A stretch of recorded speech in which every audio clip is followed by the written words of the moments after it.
Buenas tardes. ¿Qué tal? Muy buenas tardes. Tengan todas y todos aquí en Palacio Nacional, en el Salón Tesorería del Palacio Nacional, en nuestra capital, la Ciudad de México.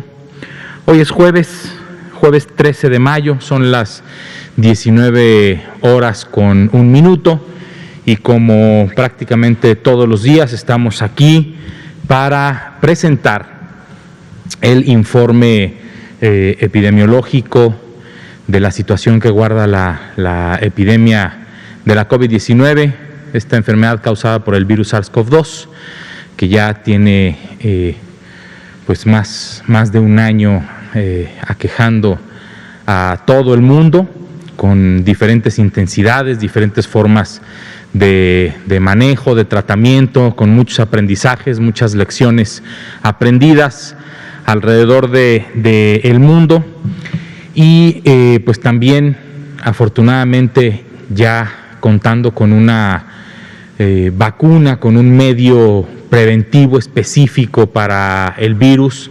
También estaremos presentando el informe sobre cómo va el avance de la Estrategia Nacional de Vacunación contra el virus SARS-CoV-2.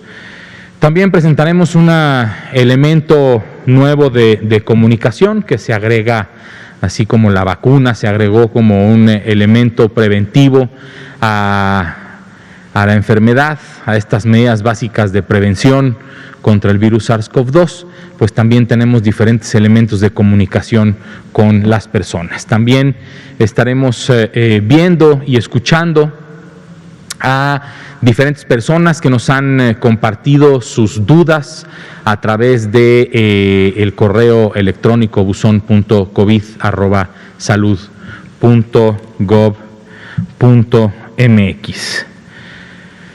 Son las 19:03 y antes de empezar quiero aprovechar un par de segundos para enviarle un cordial saludo a un gran amigo que trabaja en la oficina de la Subsecretaría de Prevención y Promoción de la Salud, el licenciado Raúl Gómez Torres, que está recuperando en casa de una afección en su columna. Querido amigo, te esperamos pronto en la oficina.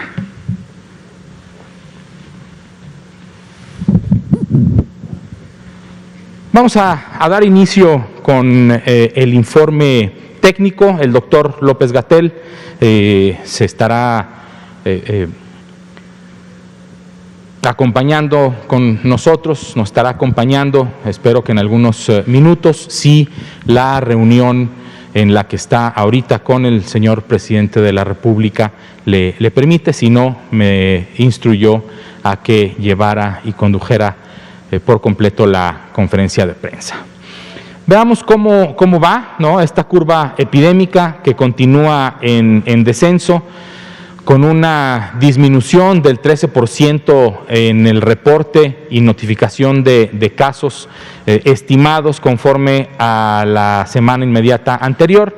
Continúa con un descenso importante de la semana 17 con respecto a la semana 16. Un total de casos estimados de 2.5 millones, de los cuales menos del 1% representan a la epidemia activa. Esto lo que significa es que son 18,836 personas que se estima son las que tienen en este momento la infección activa y cuya sintomatología les requirió del contacto con los servicios de salud y por lo tanto con el Sistema Nacional de Vigilancia Epidemiológica. 219,901 personas han perdido la vida desafortunadamente con un diagnóstico positivo al virus SARS-CoV-2 o por medio de la dictaminación en materia de las defunciones.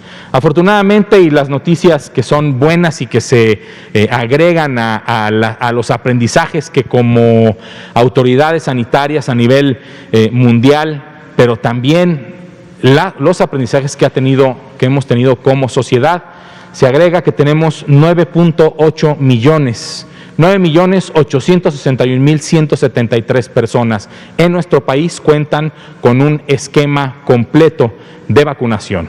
Digo esquema completo porque en México, que tenemos 5 diferentes vacunas, hay una de ellas cuyo esquema completo es con una sola dosis.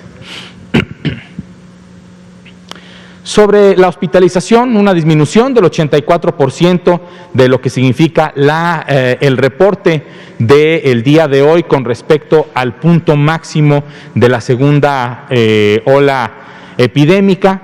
No hay un cambio en lo que respecta a las camas de atención general. Esto es lo que significa la atención de personas que tienen infección respiratoria aguda grave, pero que no requieren de cuidados críticos. Y sobre las personas que sí requieren cuidados críticos y que ocupan una cama con un respirador mecánico, se reporta al día de hoy una reducción de 2 puntos porcentuales, ubicándose en 14% a nivel nacional. La Estrategia Nacional de Vacunación va avanzando. Las dosis aplicadas que se reportan al corte de las 21 horas del 12 de mayo es de 375.831.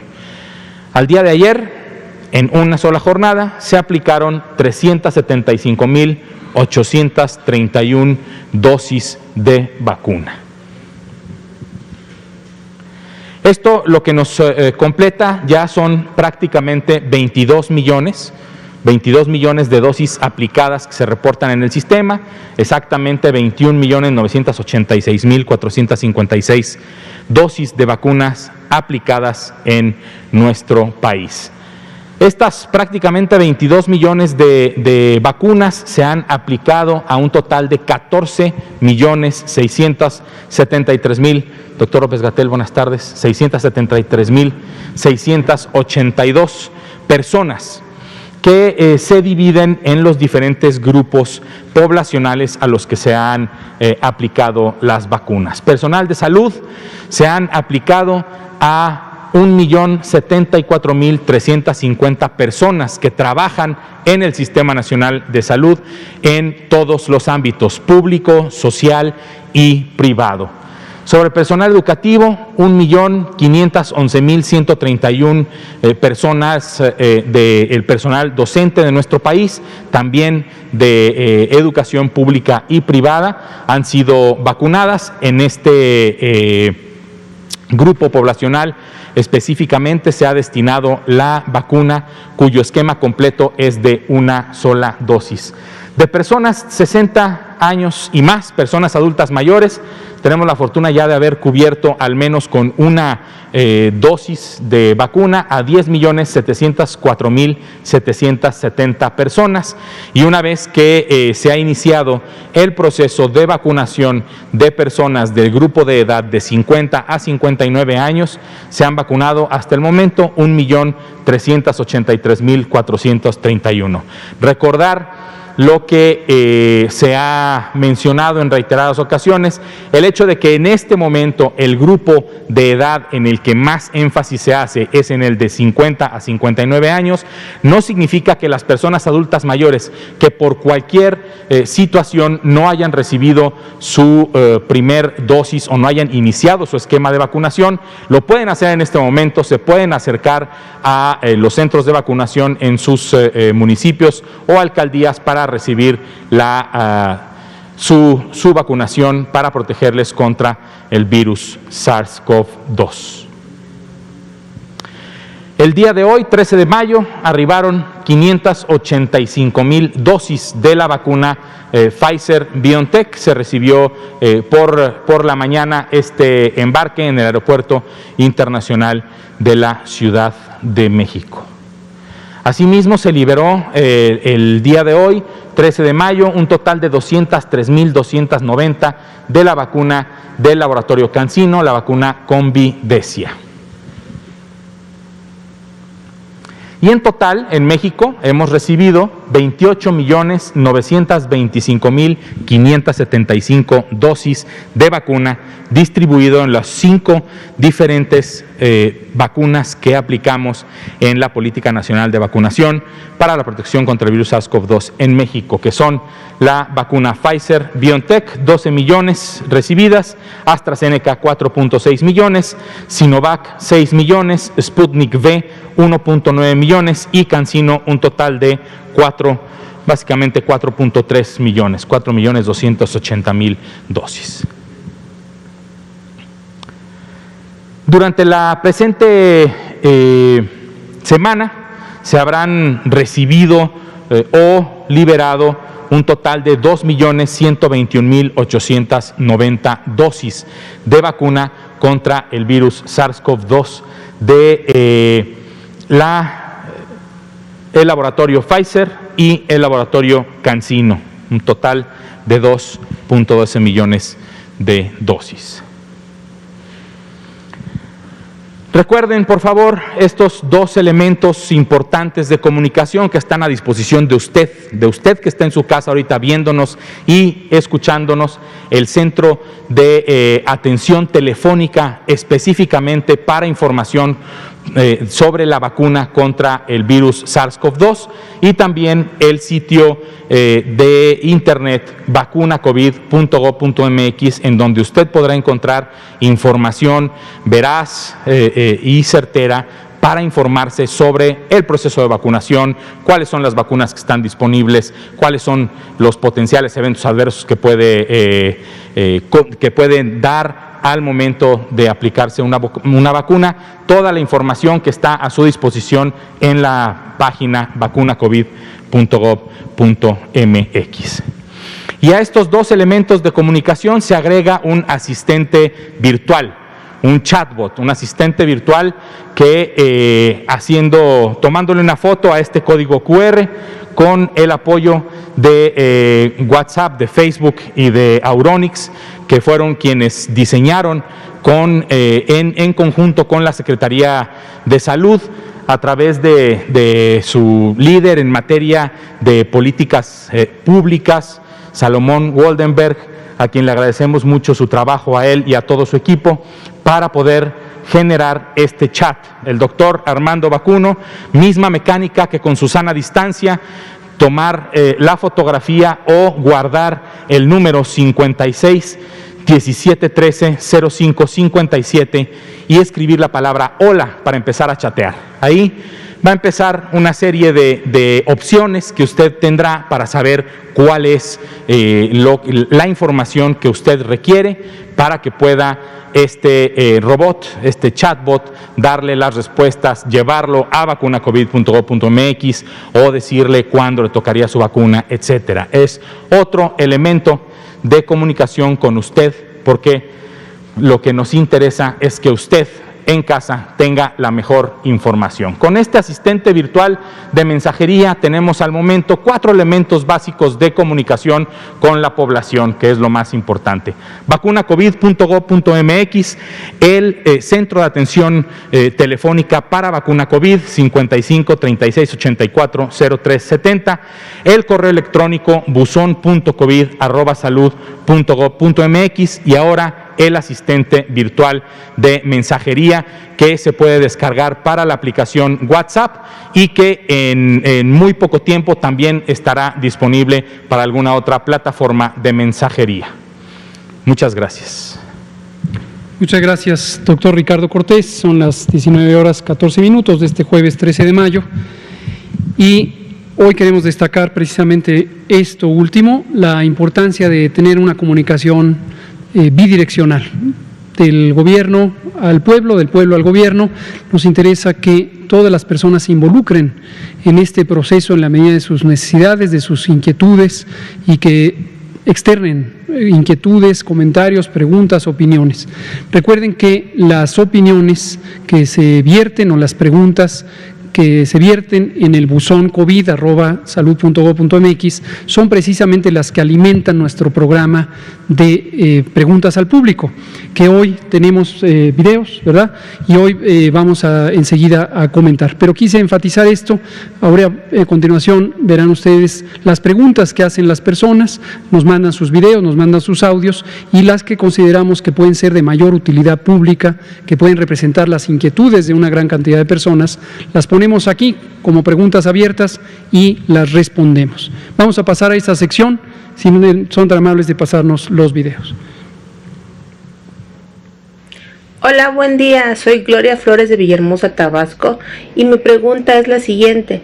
En caso de que yo me aplique la vacuna durante el embarazo, ¿el bebé corre algún riesgo o es necesario interrumpir el embarazo? Poner nuevamente, por favor, porque no se escuchó. Hola, buen día. Soy Gloria Flores de Villahermosa, Tabasco, y mi pregunta es la siguiente. En caso de que yo me aplique la vacuna durante el embarazo, ¿el bebé corre algún riesgo o es necesario interrumpir el embarazo? Muchas gracias, Gloria Flores de Villahermosa, Tabasco, por hacer esta pregunta. La retomo por si no se escuchó correctamente o completamente hacia el público. Pregunta Gloria Flores que en caso de que una mujer embarazada reciba la vacuna, si existe algún riesgo para el producto, para el bebé que está en formación o la bebé que esté en formación. Y añade que si se puede continuar el embarazo o habría que interrumpirlo. La respuesta enfática, clara, contundente, inconfundible es: no hay que interrumpir ningún embarazo por el hecho de recibir una vacuna. Si así fuera, nos referimos a la vacuna COVID, si así fuera, no habríamos recomendado que se vacunen las mujeres embarazadas. Después de varias semanas y meses de análisis de la evidencia científica disponible, nuestro grupo técnico asesor en vacunación, donde hay personas expertas en múltiples campos de la salud, incluyendo salud reproductiva, en especial menciono a la doctora Rafaela Schiavone Aramani, quien es una especialista en el campo, muy reconocida en México y en el mundo, y recomendaron utilizar las vacunas, las 5 vacunas que tenemos en México para proteger a las mujeres embarazadas a partir de la semana 10 del embarazo. Esto es gruesamente a partir de el segundo y tercer trimestres del embarazo. No hay razón para que se considere que la vacuna pudiera causar una razón de interrumpir el embarazo, y al contrario, invitamos a todas las mujeres embarazadas que tengan 18 años de edad o más y que tengan 10 semanas de embarazo o más a que reciban cualquiera de las vacunas contra el COVID que estamos utilizando en México: Pfizer, Astra, CanSino, Sinovac y Sputnik V. Gracias, Gloria. Soy Juan Ramón Martínez Aguilera, tengo 74 años. Después de la vacuna, ¿qué alimentos y bebidas no debo de consumir? Adelante, doctor Ricardo Cortés. Muchísimas gracias, doctor López-Gatell. En realidad no hay una contraindicación para alimentarse de ciertos, digamos, valga la redundancia, alimentos o bebidas. Particularmente, lo más importante es tener una buena alimentación con comida que no sea alta en contenido calórico de azúcar o de otros nutrientes que ya empezamos a conocer mejor en nuestro país gracias a los octágonos, gracias a los sellos que se ven en algunos productos donde nos dice que hay un exceso de sodio, un exceso de azúcares, etcétera. Una dieta balanceada, rica en todos los grupos de alimentos es lo ideal. Hay algunas recomendaciones que se han hecho sobre no consumir alcohol después de la vacunación. Esto no es porque sea una contraindicación absoluta, sino que cualquier producto que pudiera ser nocivo para nuestra salud pudiera también, sobre todo cuando se consume en exceso, puede generar una falta de respuesta inmunológica por lo que todas las personas que vamos a recibir nuestra vacuna deberíamos estar bien alimentados, bien descansados y bien controlados de nuestras enfermedades con las que pudiéramos vivir. Muchas gracias, doctor Cortés. Aquí agregamos un elemento adicional. Si usted ya se vacunó y usted es una persona que fuma, le recomendamos que deje de fumar. Si usted es una persona que fuma y todavía no se vacuna, le recomendamos que deje de fumar. Es decir, irremediablemente, fumar es malo para la salud o consumir cualquier producto del tabaco es malo para la salud, independientemente de la vacunación. La siguiente, por favor. Mi nombre es Pedro Hernández Villa y como padre de familia mi preocupación es que ahora que regresen los niños a la escuela, a la hora de recreo o educación física, ¿qué medidas de seguridad van a tener dentro de la escuela? Doctor Ricardo Cortés. Muchas gracias, doctor López-Gatell. Para el regreso seguro a clases, lo que se está planteando y está ejecutando la Secretaría de Educación Pública con las autoridades educativas en todos los estados de nuestro país son horarios escalonados, días distintos para algunos alumnos para dividir el mismo grupo y tener la sana distancia, tener lugares ventilados, procurar no tener los espacios con una posibilidad de que el aire se vicie, ¿sí? Entonces, también en el recreo, si niñas y niños en sus escuelas están utilizando correctamente su cubrebocas, si utilizan correctamente el aseo frecuente de manos y la sana distancia, también en sus tiempos de descanso, en sus recreos, en donde serán al aire libre, los riesgos se mitigan si hay menos personas, es decir, si hay menos niñas y niños, si estos utilizan correctamente las medidas básicas de prevención. A lo que voy es que usted en casa, como papá, como mamá, continúe recomendando y enseñándole a sus hijas e hijos las medidas básicas de prevención para que cuando en su momento regresen a clases presenciales estén bien en su mente, en su cultura, las medidas básicas de prevención, aseo frecuente de manos, el uso de barreras como el cubrebocas son muy importantes. Muchas gracias, doctor Ricardo Cortés. Y también, como hemos comentado, desde hace un año, desde que se tomó la decisión de cerrar temporalmente el sistema educativo, se establecieron también las medidas pertinentes para su reapertura. Estas han sido revisadas recientemente con la maestra Delfina Gómez Álvarez, secretaria de Educación, y su equipo, para ver que tengan actualidad y que sean todavía las que corresponden con la evidencia científica. Y con algunos ajustes, las medidas planeadas siguen siendo apropiadas, siguen siendo correctas. Hay un paquete de 9 medidas generales con varias medidas específicas sobre el comportamiento de la comunidad escolar, y la Secretaría de Educación Pública Federal y las secretarías estatales de salud, perdón, no de salud, bueno, también de salud, pero de educación pública, estarán dándole seguimiento al entrenamiento de las comunidades escolares para que existan los protocolos en marcha, en práctica, en cada comunidad escolar. Por favor. ¿Qué tal? Mi nombre es Alejandro García, tengo 38 años, soy padre de familia de 3 niñas en diferente grado de estudios, de escuela, y mi pregunta es si van a seguir siendo los mismos horarios de clases y los mismos días de la semana de clases, o va a haber algún cambio en los días y horarios. Muchas gracias, Alejandro, por esta pregunta. Complementa a la pregunta previa y a la respuesta a esa pregunta. Uno de las 9 medidas precisamente de las que hablábamos, en donde la Secretaría de Educación Pública agrupó las distintas intervenciones necesarias para la seguridad sanitaria, una de ellas es la separación de los grupos por medio de hacer días alternos de asistencia a la escuela. Esto aplicará para el resto de este ciclo escolar y estaremos en revisión, de acuerdo con el comportamiento de la epidemia, si eso sigue siendo necesario al inicio del siguiente ciclo escolar.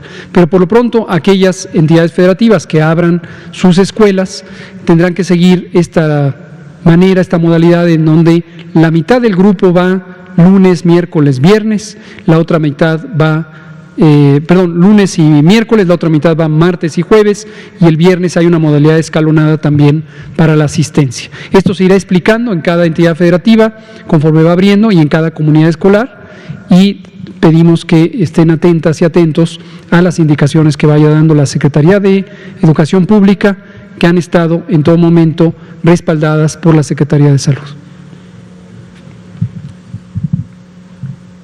Hola, buenas noches. Mi nombre es Valeria del Carmen Rincón Córdoba y tengo 15 años de edad. Mi pregunta es la siguiente. Si soy joven y tengo adultos mayores ya vacunados en casa, ¿debo seguir teniendo medidas como sana distancia con ellos? Gracias. Doctor Ricardo. Muchas gracias por la pregunta, es importante. En este momento, el nivel o la cobertura de vacunación no nos permite, como probablemente en otros países ha permitido hacer ciertas recomendaciones, para que las personas que ya estén vacunadas dejen de practicar algunas medidas básicas de prevención.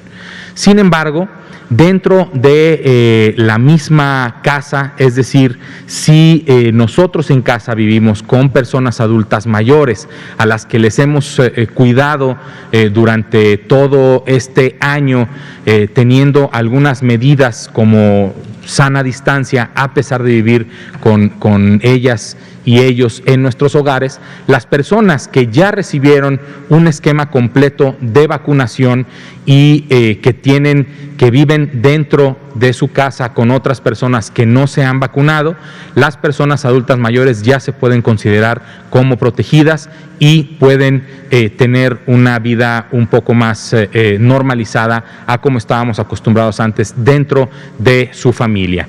Cuando salgan, siempre hay que seguir ejecutando las medidas básicas de prevención, incluyendo el uso del cubrebocas correctamente. Gracias, doctor. Por favor. Me gustaría saber cómo podemos interpretar la curva epidémica de México, en el sentido que solamente tiene 2 olas, en comparación de otros países que tienen 3 o más. ¿Podríamos hablar potencialmente de un éxito de las políticas de salud en el caso de México por solo tener 2 olas? Muchas gracias. Muchas gracias, Santiago. Es una pregunta interesante, me parece.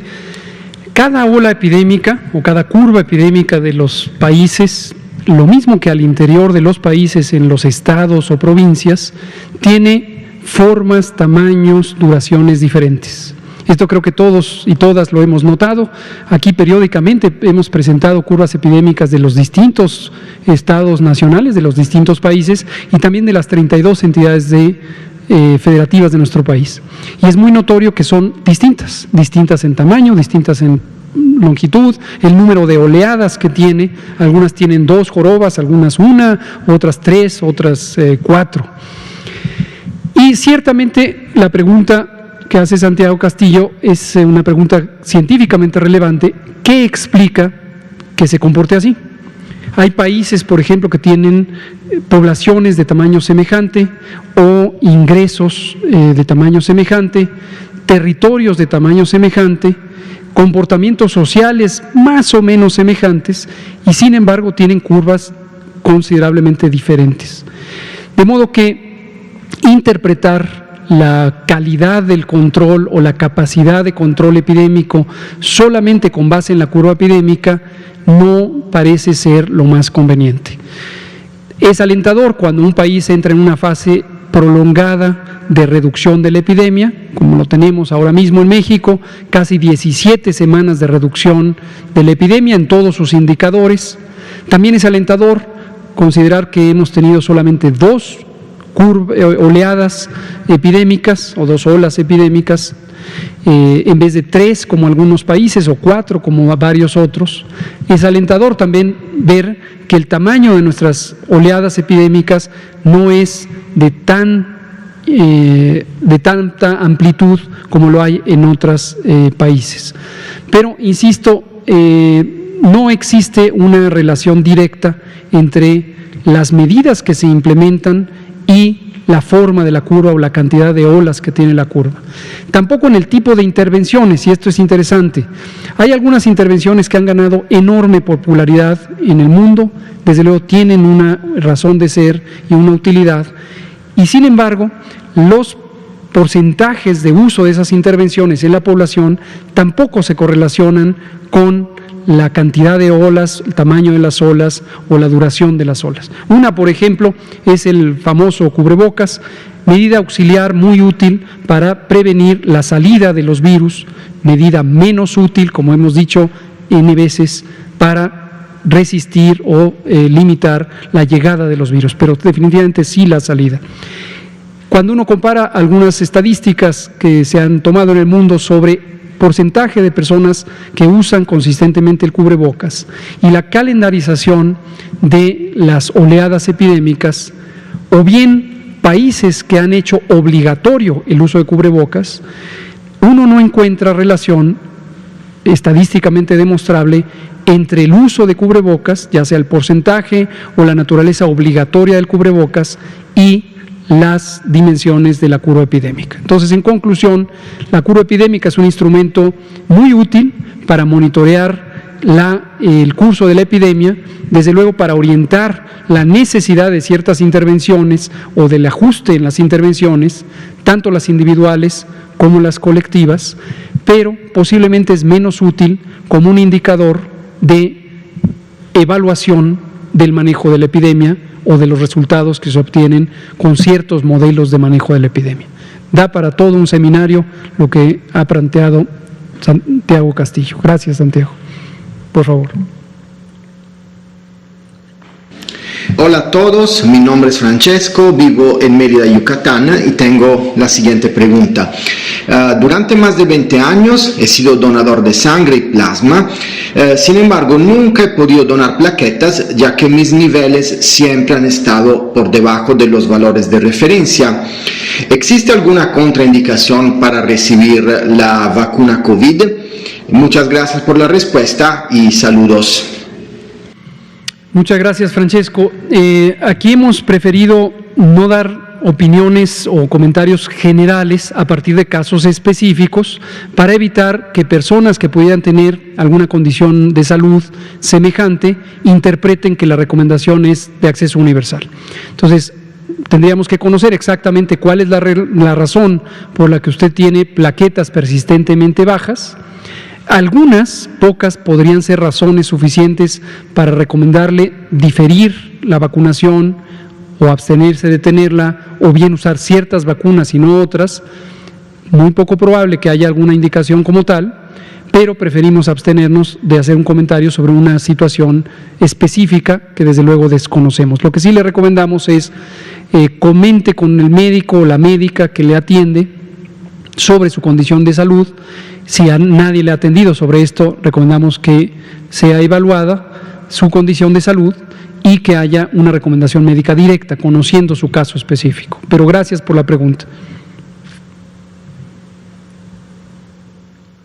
Hola, buenas noches. Mi nombre es Guillermo Figueroa y yo tengo una duda referente a la vacunación. ¿Qué hay de aquellas personas las cuales se encuentran cursando gripa o un resfriado, incluso que ya van de salida de esta misma enfermedad y les corresponde vacunarse dentro de 5 a 10 días? Las personas pueden ir aún así a vacunarse aunque tengan gripa o un resfriado. Esa sería mi pregunta. Muchas gracias. ¿Lo comentas? Con gusto. Doctor Ricardo Cortés. Muchas gracias. Como lo hemos comentado en otras ocasiones, prácticamente no existen contraindicaciones para la vacunación. Sin embargo, sí es importante que una persona que en este momento está cursando con una enfermedad, sobre todo con una enfermedad respiratoria, se pueda diferir hasta que pasen algunos 3 o 4 días después de haber concluido este cuadro respiratorio. Si tiene o no un diagnóstico específico, incluyendo el diagnóstico que pudiera ser de COVID-19. Debe estar una persona recuperada del cuadro de COVID-19 o de cualquier otra infección respiratoria aguda para que después de haberse recuperado se pueda aplicar la vacuna para el grupo de edad al que pertenezca. Gracias. Son todos. Muy bien, agradecemos a quienes nos acompañaron con los videos, con los audios. Como pueden ver, son ciudadanas, ciudadanos que espontáneamente han atendido al llamado de hacer preguntas. Usted puede ser un ciudadano o ciudadana como ellas y ellos que ayude a otras personas a resolver la misma duda que usted tiene. Entonces, no se la reserve, compártala, por favor, buzon.covid@salud.gov.mx. Y ahí vamos a recibir sus preguntas. No todas son seleccionadas, por supuesto, para ser presentadas aquí. Depende de que sean preguntas que puedan llevar a resolver inquietudes más generales. Vamos a pasar a preguntas y respuestas. Antes quisiera hacer un anuncio positivo para la salud pública y una felicitación al Congreso de Colima. El Congreso de Colima hoy, por unanimidad, aprobó una disposición legal que prohíbe, restringe de manera absoluta el acceso de comida chatarra, es decir, de productos procesados y ultraprocesados de bajo valor nutricional y altísimo poder calórico, que son el motor de la pandemia de obesidad, sobrepeso, diabetes y enfermedades crónicas. La idea es restringirlas específicamente en los recintos escolares de todos los niveles, desde educación preescolar hasta media superior. Y la lógica de esta medida es restringir el acceso. No es una prohibición, y esto lo comentamos para que esta muy positiva intervención de salud pública no se preste a mala información. No se está prohibiendo a las personas consumir productos. No habría, desde luego, una capacidad legal de hacerlo, sería violatorio de la Constitución y muchas otras disposiciones.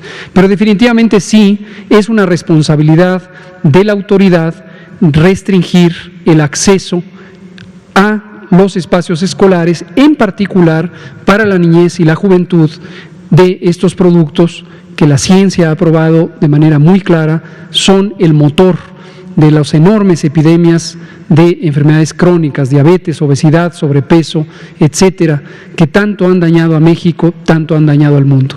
Felicitamos al Congreso del Estado de Colima por haber tomado esta iniciativa. Consideramos que puede ser un modelo muy útil para otras legislaturas estatales y, desde luego, en general, para avanzar en la prevención y el control de estas terribles enfermedades que son la causa de la mitad de la mortalidad en México todos los años desde hace más de 15 años. Felicitamos en particular a quienes fueron los diputados proponentes y desde luego a todo el Congreso por haber tomado esta resolución en favor de la salud.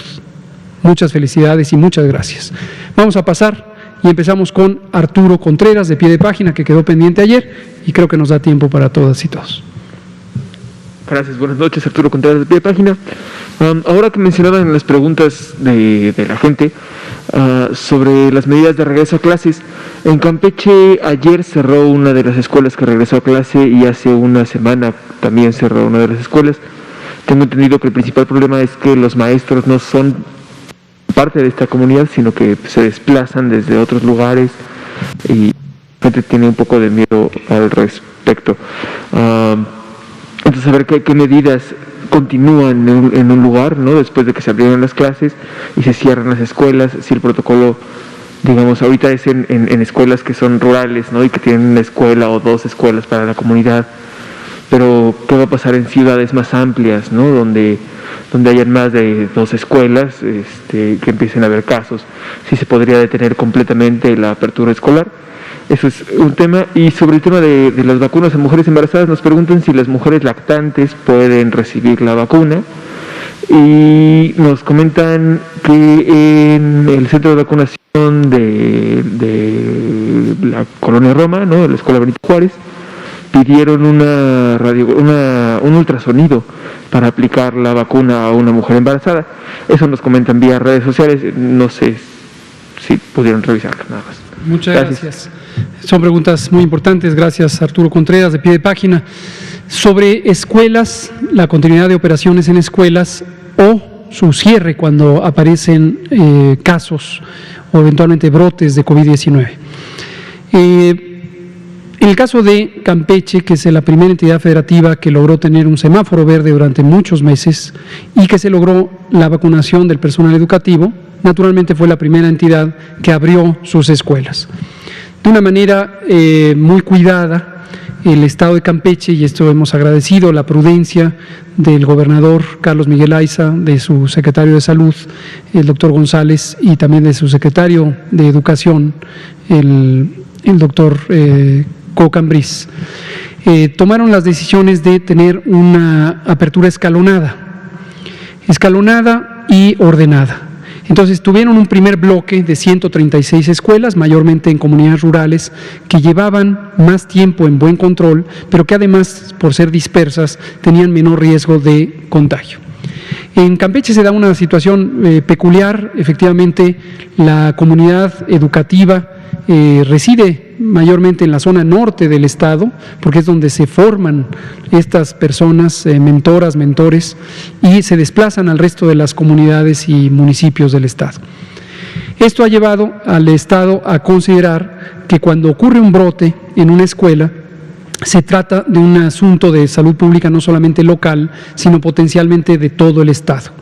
Y por eso es que han sido muy cuidadosos en tomar estas medidas especiales un tanto drásticas. Ahora, posteriormente, cuando se vaya abriendo el resto del sistema educativo de Campeche y eventualmente de otras entidades federativas, hay varias que están ya enlistadas para abrir y están con gran entusiasmo de hacerlo, por supuesto con cautela, pero con mucho entusiasmo de ya lograrlo, y estamos seguros que se irán sumando prácticamente todas las entidades federativas a esa apertura.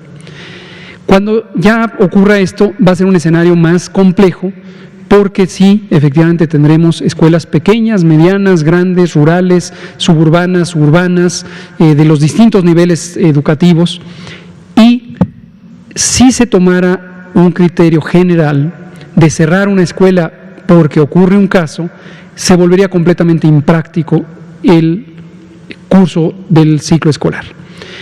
Y aquí recordamos que en forma un poco inercial se tomó una disposición que nos viene de la pandemia de influenza. Cuando tuvimos la pandemia de influenza en 2009, hubo un criterio general que establecimos para que si una escuela tenía un caso, se cerraba el salón. Si había más de un caso en dos salones diferentes, se cerraba toda la escuela. Esa medida, que en su momento tuvo utilidad, en realidad no tiene una razón de ser generalizada. Siempre que existan las condiciones para que el sistema de salud local aborde un brote para estudiarlo y para controlarlo, no hay razón para tomar una medida genérica o absoluta de cerrar por completo la escuela. Si así fuera, tendríamos que estar cerrando muchas otras cosas: mercados, centros de trabajo, líneas de transporte, donde por supuesto, oficinas públicas, donde por supuesto han ocurrido casos y van a seguir ocurriendo casos hasta que acabe la epidemia. Estaremos trabajando desde luego con la Secretaría de Educación Pública para transmitir esta idea actualizada a todo el sistema educativo y apoyar el liderazgo y las responsabilidades de la maestra Delfina Gómez Álvarez y de todo su equipo. Muchas gracias. La segunda pregunta. ¿Mujeres lactantes se pueden vacunar? Mujeres lactantes, sí. Doctor Ricardo Cortés, si quiere comentar sobre esto en específico. Con todo gusto, doctor. Mujeres en periodo de lactancia sí pueden recibir una vacuna, no está contraindicado, es una situación específica, pero las vacunas que se aplican no pasan a través de la leche materna, y en caso de que sí pudiera pasar, son vacunas que no utilizan al virus vivo atenuado, que son las que potencialmente tendrían alguna revisión para saber si eso estuviera indicado o no en la lactancia. Lo que es importante también es que si las personas, si las mujeres que están en este periodo de lactancia ya han pasado el puerperio inmediato, en donde se continúa con un riesgo elevado de complicación, ya es una mujer que no estaría en este riesgo aumentado, y por lo tanto en el periodo de lactancia tendría que esperar su turno de acuerdo al grupo de edad al que le corresponda. Gracias, doctor Ricardo Cortés. Y la última, había una que también... En el centro de vacunación lo de pedir ultrasonido. Hoy tuve la oportunidad de ir al centro de vacunación en la Escuela Primaria Benito Juárez, aquí en la Ciudad de México, en la demarcación territorial Cuauhtémoc, y como comenté en la mañana, me pareció un operativo muy bien organizado. Felicito y agradezco a todo el personal de ese centro y por supuesto a la doctora Claudia Sheinbaum y el equipo de la Jefatura de Gobierno de la Ciudad de México, el buen trabajo que han hecho. Es importante no dejar pasar este tipo de situaciones que hoy nos comenta Arturo Contreras. Para vacunar a mujeres embarazadas, no, enfatizo, no se requiere comprobante alguno, no se requiere una prueba inmunológica de embarazo, no se requiere un certificado clínico del embarazo, mucho menos se requiere un ultrasonido que demuestre la condición de embarazo. Hemos partido de la confianza.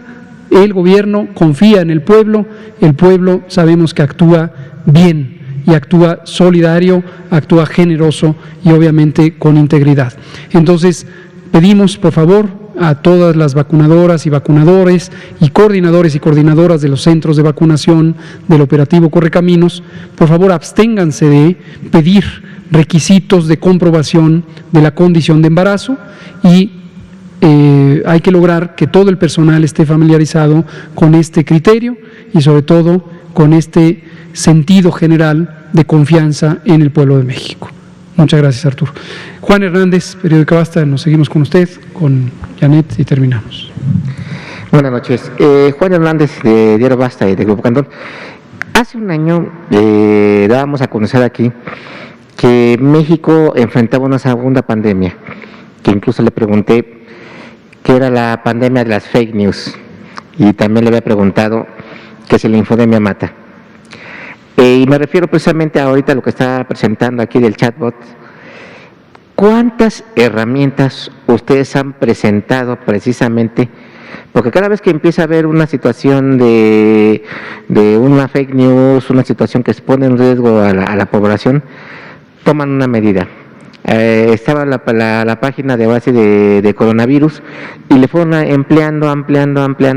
Entonces ya le perdí la cuenta. ¿Cuántas herramientas han puesto a disposición precisamente de los mexicanos para que consulten todo lo referente hacia el COVID? Y bueno, a la fecha más o menos, ¿cuánto han ustedes invertido en tiempo precisamente para aclarar fake news? Gracias. Muchas gracias, Juan Hernández. Definitivamente la infodemia, esta epidemia de desinformación, es un problema importante para la humanidad, no solamente para México. Recordar que la propia Organización Mundial de la Salud, desde los primeros meses de esta epidemia, empezó a hacer declaraciones formales, técnicas, muy contundentes, muy fuertes, pronunciándose en contra del peligro de este fenómeno llamado infodemia, la epidemia de la desinformación. Y en este sentido está estudiado incluso científicamente por personas especialistas en sociología, en comunicación, en psicología social, en sistemas, en política, ciencias políticas, etcétera. Mucho de la naturaleza que lleva a estas actitudes y estos comportamientos. Sería muy interesante, yo creo que vamos a volver a invitar a nuestro muy querido director del sistema público de radiodifusión, Genaro Villamil, a quien respetamos y apreciamos muchísimo. Lo vamos a volver a invitar para que nos actualice sobre lo más reciente en Infodemia, no solo en lo que se hace en México, sino en lo que se hace en el mundo para contrarrestar estos fenómenos. Hoy, por cierto, salió un artículo de Perspectiva en la muy famosa revista New England Journal of Medicine, que describe un poco el abordaje epidemiológico para el análisis de la infodemia. Es una reflexión muy interesante porque se puede ver cómo los comportamientos de las epidemias de enfermedades son muy semejantes a los de la infodemia, o al revés, la infodemia a las epidemias, pero con algunos atributos. Por ejemplo, algo que también ya había sido publicado hace algunos años en la también muy famosa revista Science, es la velocidad y longitud con que se desplazan las malas noticias es mayor que las buenas noticias. Entonces parece que también en la mente humana, parte de la psicobiología de los seres humanos y la sociobiología de los seres humanos, existe una propensión a desear ver malas noticias. Y eso, por supuesto, es un estímulo para grupos sociales maliciosos, para gente oportunista, para personas que quieren impulsar agendas contrarias al interés común y se montan sobre estas características para explotarlo. No tenemos una cuenta completa, pero seguramente el doctor Ricardo Cortés, quien es el creador, impulsor, coordinador de muchas de estas herramientas, nos puede comentar en síntesis los distintos esfuerzos que hemos estado haciendo a lo largo de toda la epidemia en este mismo sentido, con un propósito general, que es comunicar oportuna y verazmente la realidad a partir de reflexiones científicas, de evidencia, porque esta información es para el pueblo. Por favor. Gracias, doctor. Con todo gusto. En primera instancia, la conferencia de prensa. Esta estrategia de comunicación ha sido una de las principales, pero también particularmente tenemos ya 2 páginas de Internet, una para la enfermedad y ahora una para la solución, la vacuna. ¿Por qué? Porque la propia enfermedad ha generado muchísima información que necesita ser bien organizada. Y la vacuna específicamente, o las diferentes vacunas con las que contamos, también cada una tiene diferentes aspectos. Y ahora, bueno, las preguntas que hemos escuchado sobre embarazo, sobre lactancia, sobre los grupos de edad, etcétera, nos hacen la necesidad de tener bien organizado un sitio específico de vacuna.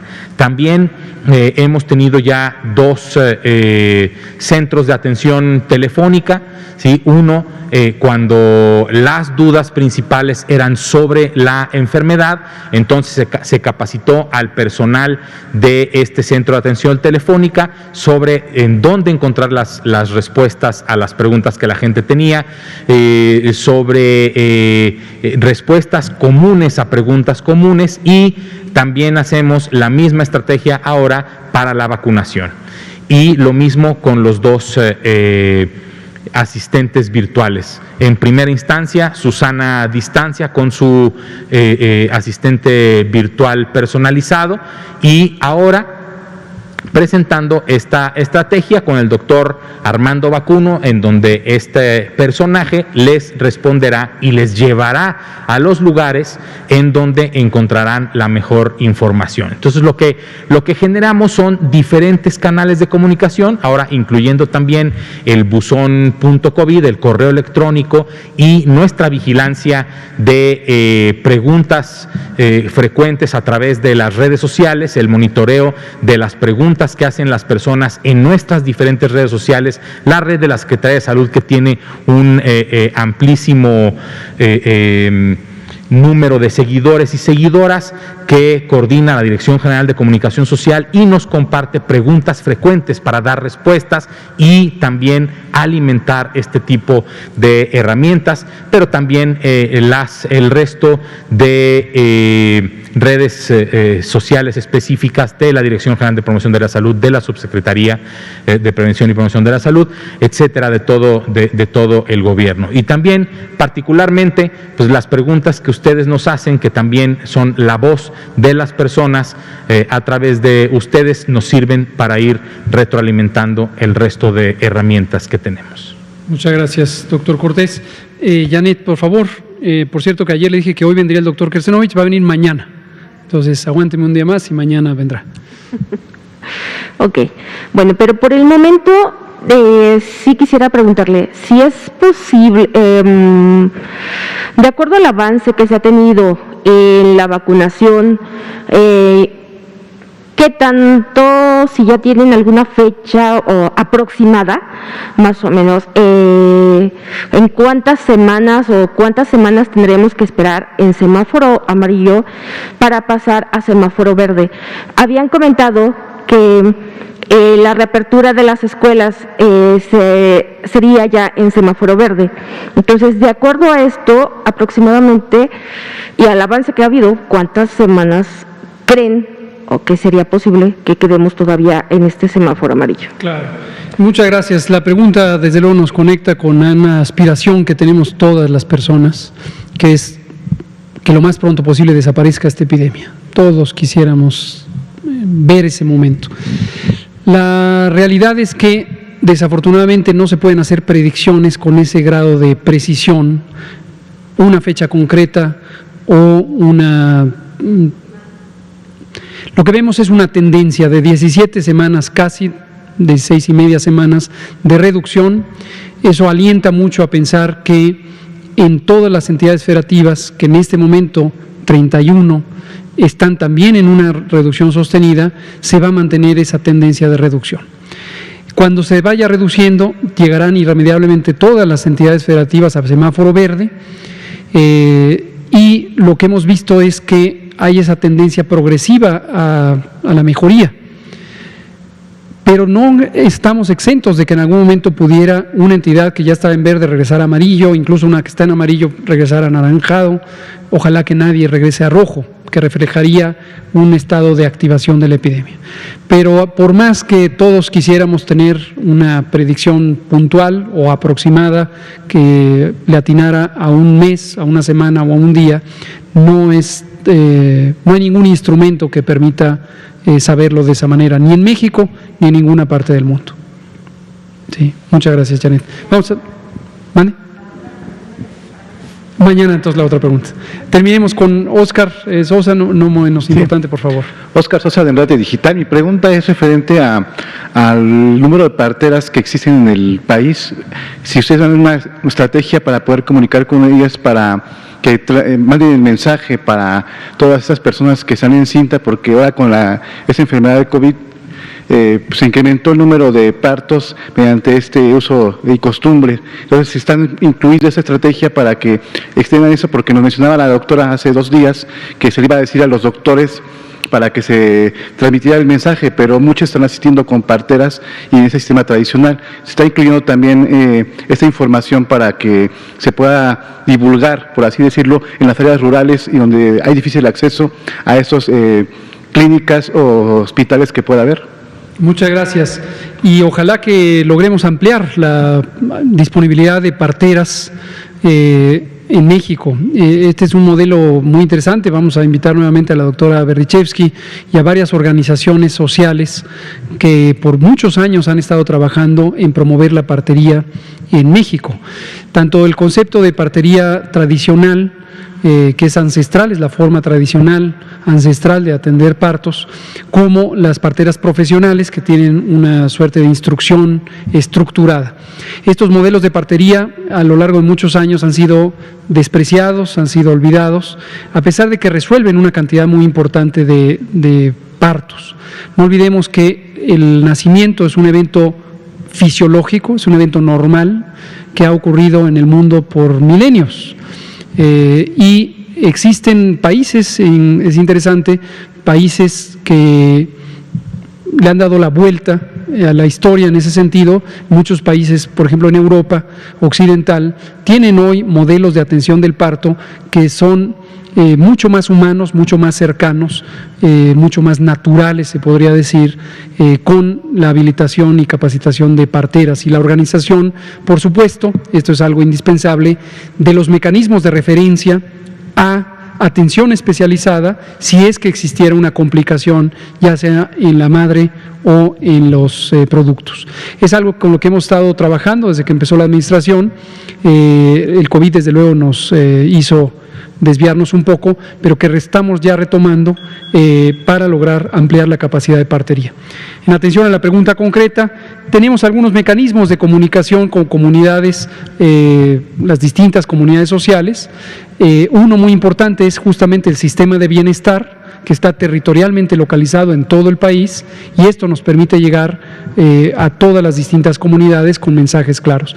Y ahora que empezó la instrucción de vacunar a mujeres embarazadas, también estaremos haciendo ejercicios de divulgación y de capacitación en todas las comunidades, independientemente cuál sea el modelo concreto de atención de los partos y condiciones obstétricas. Muchas gracias, Óscar. Con esto terminamos, son las 20 horas en punto, 13 de mayo. La epidemia sigue a la baja en México, no hay que confiarnos. La vacunación sigue adelante, hay que entusiasmarnos y hay que vacunarnos todas y todos. 5 vacunas seguras, de calidad, eficaces, que están poblando el territorio nacional y que estarán empujando hacia afuera a la epidemia. Muchas gracias, muy buenas noches. Gracias.